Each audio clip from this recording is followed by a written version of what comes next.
Donald Trump prepares to serve a second term as president.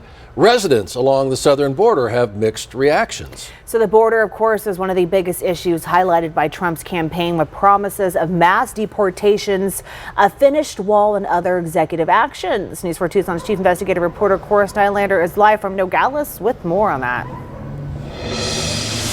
Yeah, well, Monica, Mexico and the state of Sonora is just behind this wall here, which is covered in razor wire. This has long been a physical sign of the divide between these two cities that share the same name.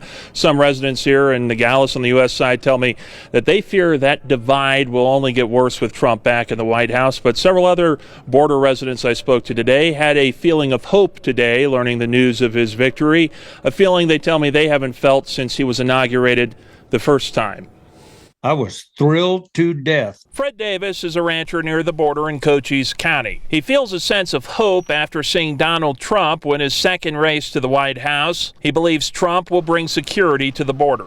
And if he supports ICE the way he talks about in the deportations, they'll quit coming. Davis has long dealt with drug and human smuggling through his property, and today won't walk his own property without a gun. Under the Biden administration, he's had fences cut, cars and equipment stolen, and his animals killed. I couldn't let my grandchildren go out to wrangle horses in our horse pasture until they got old enough and mature enough to handle a firearm. He remembers a time during Trump's first 4 years in office where things were calm and he felt safe. It was the lowest invasion rate we've seen in probably 30 years.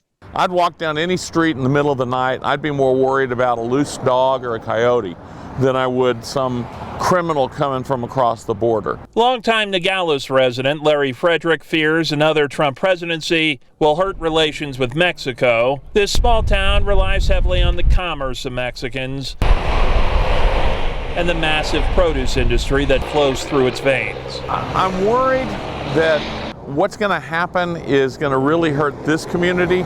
I'm afraid we're going to see the army down here. I'm worried he might even decide, oh, I'll show how strong I am by attacking the drug cartels. And the last thing we need is to go to war with Mexico. And it's really a clear tale of two different borders that people see here. Both sides do seem to agree they expect quick actions from Trump once he's in the White House on the border, but clearly very, very different opinions about what those actions will mean here at the border and in these border communities. We're live from Nogales tonight. Cora Steinlander, News 4 Tucson.